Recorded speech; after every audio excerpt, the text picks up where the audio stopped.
കണ്ണൂർ തലശ്ശേരിയിൽ ആക്രിക്കടയിൽ പടർന്നു പിടിച്ച തീ നിയന്ത്രണ വിധേയമായിട്ടില്ല. കൂട്ടിയിട്ട പ്ലാസ്റ്റിക്കിൽ തീ പടരുകയാണ്. കൂടുതൽ ഫയർഫോഴ്സ് യൂണിറ്റുകൾ ഇപ്പോൾ സ്ഥലത്തെത്തിയിട്ടുണ്ട്. അജീഷ് ജയകുമാർ ഇപ്പോൾ വിശദാംശങ്ങളുമായി ചേരുന്നുണ്ട്. അജീഷ്, ഇത് ഇപ്പോഴും നിയന്ത്രണ വിധേയമായിട്ടില്ലെന്നാണോ?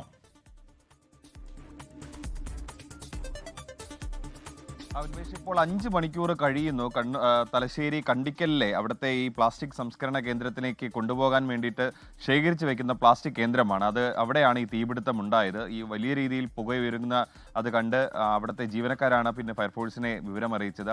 ആദ്യം 3 യൂണിറ്റ് ഫയർഫോഴ്സ് എത്തി തീ അണയ്ക്കാൻ ശ്രമിച്ചെങ്കിലും മണിക്കൂറുകൾ നടത്തിയ ഇടപെടലിനോട് തുടർന്നും ഈ തീ അണയ്ക്കാൻ സാധിച്ചിരുന്നില്ല. തൊട്ടടുത്ത് വീടുകളൊന്നുമില്ല, പക്ഷേ ഇൻഡസ്ട്രിയൽ എസ്റ്റേറ്റ് ആണ്. അതിനടുത്ത് വേറെ വ്യവസായശാലകളുണ്ട്. സ്വാഭാവികമായിട്ടും അങ്ങോട്ടേക്ക് തീ പടരുമോ എന്നുള്ളൊരു ആശങ്കയുണ്ട്. ഈ ഫയർഫോഴ്സുകൾക്ക് കൂടുതൽ അകത്തേക്ക് പോകാൻ സാധിച്ചിരുന്നില്ല ആദ്യഘട്ടത്തിൽ. കാരണം അത്രയധികം തീയായിരുന്നു ആദ്യഘട്ടത്തിൽ പടർന്ന് കത്തിയത്.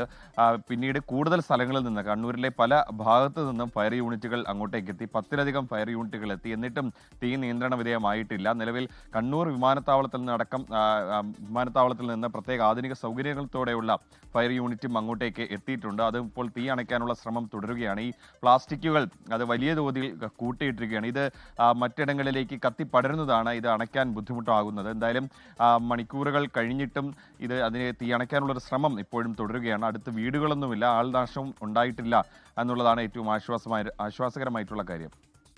അജീഷ്, ഇപ്പോൾ പുറത്തു വരുന്ന ഏറ്റവും പുതിയ ദൃശ്യങ്ങളിലും അത് വലിയ തീപിടുത്തമാണെന്ന് വ്യക്തമാകുന്നുണ്ട്. അപ്പോൾ അടുത്ത നടപടി ഇനി എന്താണെന്നാണ് അധികൃതർ വ്യക്തമാക്കുന്നത്?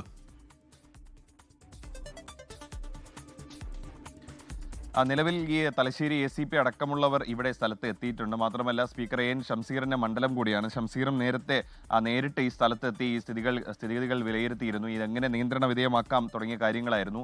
ഈ തമിഴ്നാട്ടിലേക്ക് കൊണ്ടുപോകാനായിട്ട്, അവിടെയാണ് ഈ സംസ്കരണ കേന്ദ്രം, റീസൈക്കിൾ ഫാക്ടറി ഉള്ളത്. അവിടത്തേക്ക് കൊണ്ടുപോകാനായിട്ട് ഇവിടെ ഈ പ്ലാസ്റ്റിക്കുകൾ ശേഖരിച്ചു വെക്കുന്ന ഒരു കേന്ദ്രമാണിത്. അതുകൊണ്ട് തന്നെ വലിയ വിസ്തീർണമുള്ള ഒരു ഗോഡൌൺ ആണിത്. അത് ഒരുപാട് പ്ലാസ്റ്റിക്കുകൾ അവിടെ ശേഖരിച്ച് വെച്ചിട്ടുണ്ടായിരുന്നു. സ്വാഭാവികമായിട്ടും ഇത് പൂർണ്ണമായിട്ടും കത്തിത്തീരാതെ, അല്ലെങ്കിൽ അത്ര പൂർണ്ണമായിട്ടും കത്തിത്തീരാതെ ഇത് നിയന്ത്രണ വിധേയമാകില്ല എന്നുള്ളൊരു കാര്യമാണ് ഫയർഫോഴ്സ് ഉദ്യോഗസ്ഥർ പറയുന്നത്. പക്ഷേ ഇപ്പോൾ തീവ്രമായിട്ടുള്ളൊരു ശ്രമം നടത്തുന്നുണ്ട്. തൊട്ടടുത്ത് ഇതിനോട് ചേർന്ന് തന്നെ തലശ്ശേരിയിലൂടെ പുഴ ഒഴുകുന്നുണ്ട്. ഈ പുഴയിൽ നിന്നടക്കം വെള്ളം ശേഖരിച്ച് പെട്ടെന്ന് തന്നെ ഇത് അണയ്ക്കാനുള്ളൊരു ശ്രമമാണ് ഫയർഫോഴ്സ് യൂണിറ്റുകൾ നടത്തുന്നത്. ആദ്യം 3 യൂണിറ്റുകൾ എത്തിയെങ്കിലും അത് നിയന്ത്രണ വിധേയമായില്ല. പിന്നീടാണ് കണ്ണൂർ ജില്ലയിൽ നിന്നുള്ള പല സ്ഥലങ്ങളിൽ നിന്നുള്ള ഫയർ യൂണിറ്റുകളെയും വിളിച്ചു വരുത്തിയത്. സ്പീക്കർ ഇടപെട്ടാണ് പിന്നീട് വിമാനത്താവളത്തിൽ നിന്ന് പ്രത്യേക സൗകര്യമുള്ള ഫയർ യൂണിറ്റിനെ ഇങ്ങോട്ടേക്ക് എത്തിച്ചത്. എന്തായാലും ഇപ്പോഴും അതിനുള്ള ശ്രമം തുടരുകയാണ്.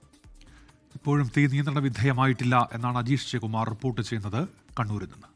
ലോകത്തെവിടെയായാലും ഏത് സമയത്തും 24 വാർത്തകളും ഓഗ്മെന്റഡ് റിയാലിറ്റി പാക്കേജുകളും എക്സ്പ്ലെയിനറുകളും വിശദമായി കാണാൻ ഞങ്ങളുടെ YouTube ചാനൽ നിങ്ങൾക്ക് സബ്സ്ക്രൈബ് ചെയ്യാം.